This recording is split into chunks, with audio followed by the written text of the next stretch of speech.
पंढरपुरातील शेतकऱ्यांचा राजवाडा म्हणून ओळख असणाऱ्या श्री विठ्ठल सहकारी साखर कारखान्याची बदनामी थांबवण्यासाठी एका कथित कामगार नेत्याने चक्क 10 लाख रुपयांची खंडणी घेतली आहे।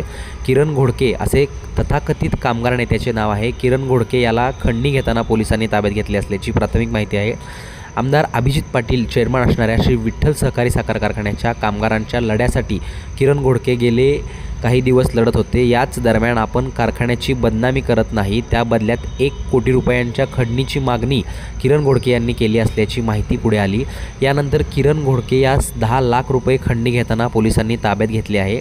घोडके यांची पोलीस सध्या कसून चौकशी करत आहेत। गेल्या काही दिवसापासून पुणे येथील साखर आयुक्त कार्यालयासमोर विठ्ठल सहकारी साखर कारखान्याच्या कामगारांचे आंदोलन सुरू होते। यामध्ये किरण घोडके वारंवार कामगारांच्या बाजूने लढत होते।